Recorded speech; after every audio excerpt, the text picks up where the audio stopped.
For nearly a century, Hollywood has thrilled us with its glamour, beauty, power, and illusion, both on screen and off. But today, a new Hollywood is emerging in surprising places and with new players. How often do you get to say that you've been to India? We'll travel the world to unlock the secrets of both the old and the new as we go Backstage Hollywood. Action!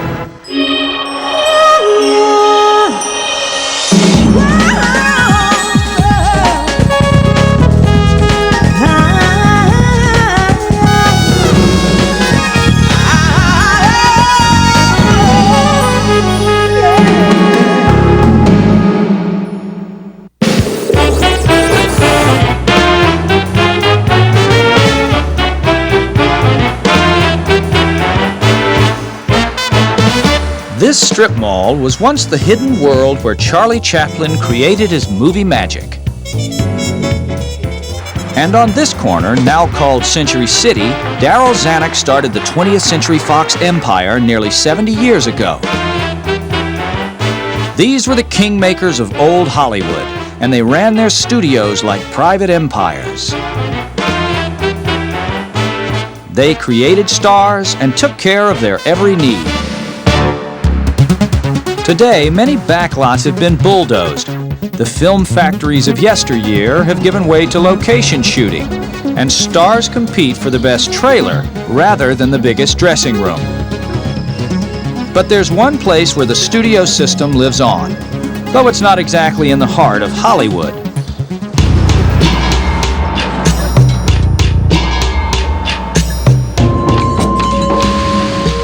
Welcome to Film City, India, the largest studio on Earth. Its founder, Ramaji Rao, is a modern-day Louis B. Mayer, who has drawn filmmakers from around the globe. I would like them to come, understand, appreciate, experience, and then accept the fact that this is the best facility anywhere in the world. The new Hollywood is located halfway around the world, and the nearby city of Hyderabad, with a population of over 5 million, has been turned into a factory town. Many locals work at the studio, just like in Hollywood of old. Film City combines state-of-the-art technology with simple, old-fashioned muscle.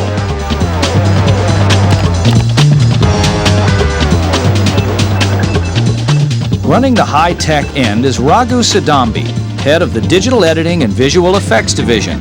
We have a film processing laboratory, we have an editing facility, we have a digital film facility, and we have an audio post-production facility. Anybody who comes in from LA would not expect this sort of a facility to exist in India, much less in a village in India.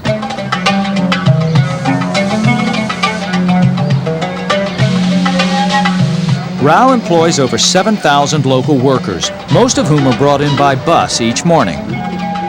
Behind the city's iron gates lies a modern-day Oz dedicated to the magic of movie making.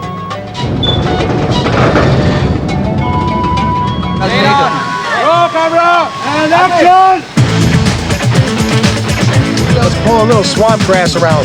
Take a look, the rest of the body's smoking. An American company is shooting the thriller Death Roll about a killer crocodile. Now, going halfway across the world to film may seem far, especially when this story takes place in Mexico. The film itself is benefiting because based upon the budget that we do have for this movie, we're getting a lot more bang for the buck. But shooting here isn't without problems. Jungle insects aren't something they prepare you for in acting school. When you see these terrified faces of all of us actors, we are really terrified from the bugs, not necessarily the crocodiles. But those are the only bugs you'll find in this system. Everything else is under the strict control of Ramaji Rao. Just like in the studio days of Hollywood, everything from editors to extras is under one roof.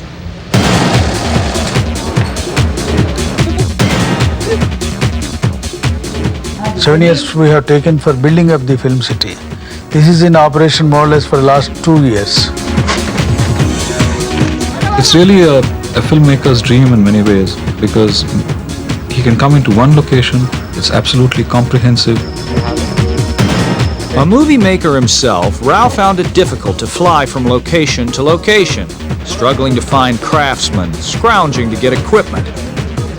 So he decided to create a one-stop shop for filmmakers. The studio was a godsend to India's own film industry. While they may not have the budget of Hollywood, more films are made here than anywhere in the world. Native directors like Rajesh Bhatia fell in love with the place. Oh, I'm enjoying it very much because everything is just available here. I mean, you just call up and you get things. You need a scale model of a 4,000-year-old boat or a miniature of a passenger jet? So, this aeroplane, what you see, this is made out of fiberglass. Or maybe you want a Martian city.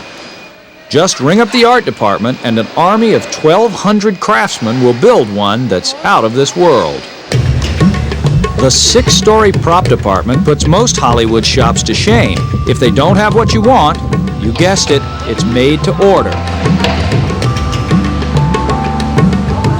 Custom creations are all in a day's work for the studio's 150 tailors, but they'll stitch around the clock to get a wardrobe ready in time.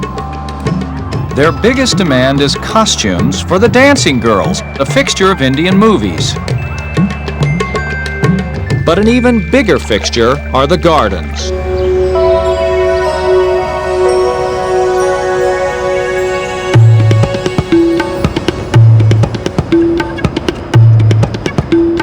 Here in Film City, there are over 150 genuine live gardens for crews to shoot in.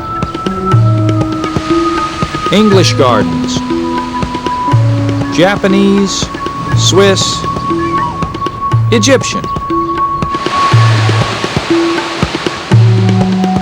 To ensure authenticity, they import the flora from its native habitat. Of course, not every movie takes place in the Garden of Eden. How about a fake train station, a pretend pagoda, or a big city hospital facade? We have a vast number of locations. We have over 500 locations in the film city. And when they build a set, they don't scrimp. Unlike the usual flimsy wooden facades used in most films, here they use real cement and mortar. Film City is designed like, well, a city. So filmmakers never have to leave for anything. There's a real commissary, a working post office, travel agency, laundry, fully staffed hospital, and for producers who can't stay on budget, an active financing service which gives instant loans. At day's end, cast and crew can wallow in luxury at one of 2 top-of-the-line hotels. And the food here is a lot better than you'd find on most movie sets. It's very delicious. It's Indian food. Everybody loves Indian food, but you have to get used to having that every day. You're still in a different country. It's a different culture, different language.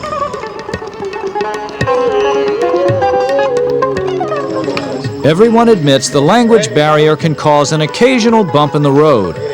But if money talks, then Ramoji Film City speaks a language that all producers love.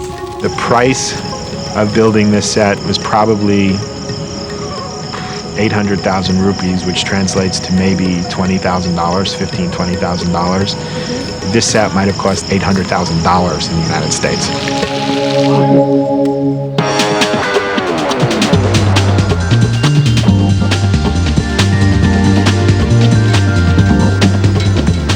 Super savings combined with ultra extravagance will always be a hit with movie companies. In a business where making fantasies is all in a day's work, Ramoji Film City is a filmmaker's dream.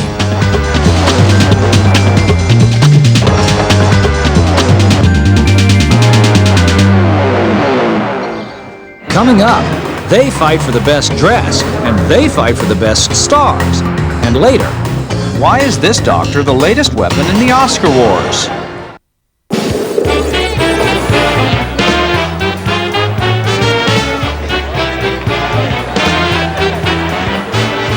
It's been a Hollywood tradition since 1929 and a favorite event of movie fans for just as long.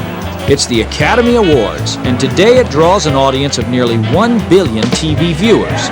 But go behind the scenes, and you'll find there's more being judged here than the movies. Oscar night rates as the ultimate fashion show. How a star looks on that red carpet runway can affect how the rest of us will dress for the next year. So the rivalry between designers is fierce. Congratulations. If you're a nominee and they think you're going to win, that everybody's courting you and you have a lot of choices, and the last minute a lot of people change their mind.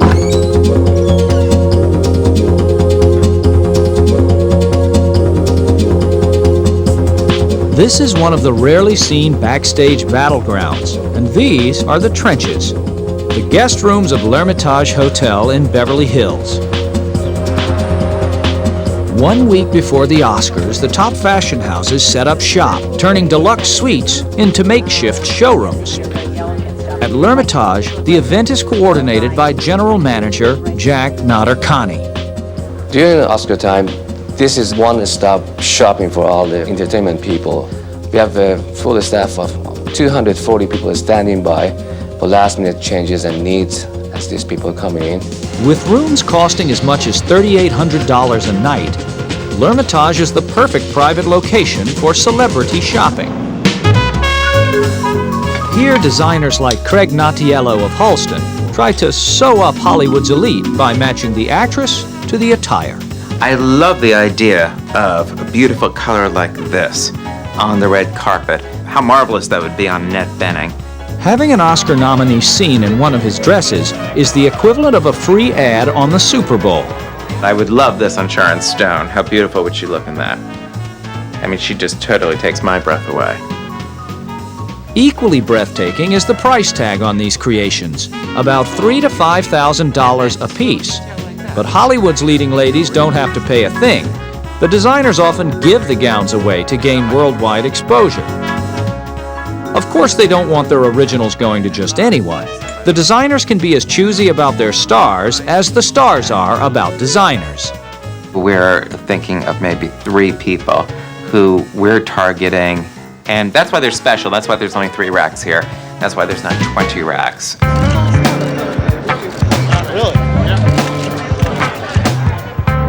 If all goes well, the right star finds the right gown, eventually. But it wouldn't be fitting to stop there. Accessories are next.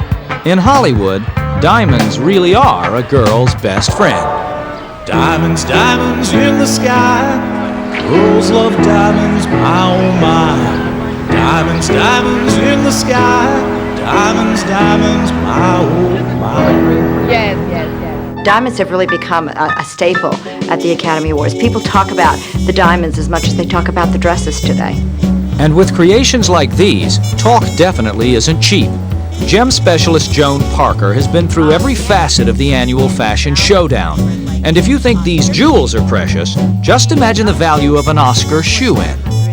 Every year there is always one dream person everybody wants, and it depends upon who everybody thinks is going to be the person who's going to win. And everybody goes after that person. One year for Shakespeare in Love, it was Gwyneth Paltrow. To buy or not to buy? That is the question.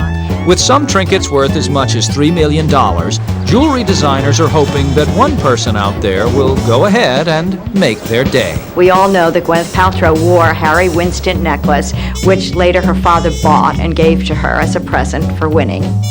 Jewelers lend out their creations because when actors win an Oscar, it puts them in the mood to buy. Nicolas Cage, the year that he won, he had his wife with him, and she was bedecked in jewels and diamonds. And he said, "If I win tonight, I'm buying those for you." And he won, and he bought them for her. So that's what every jeweler wants to see at the end of the day. Of course, most of the time, the rocks are returned, like this $500,000 11-carat ring worn by Sophia Loren. The younger stars, often the British stars, don't want to wear something that is too over the top. This particular Fred Leighton piece was worn last year by Liv Tyler. When stars wear jewelry this pricey to the Oscars, the designers hire armed guards to collect it after the celebrations. They're given dresses and they're given a lot of things. When it comes to diamond jewelry, they're not. It's just, too valuable and expensive to be giving it away. The other thing they're not giving away are the adornments of choice for male movie stars, jewel-encrusted watches. Michelle Newman and Scott Woodward are showing watches that cost as much as a house in the suburbs. This is our most expensive piece here right now. It's $350,000, and it's a Concord Saratoga encrusted in diamonds and sapphires.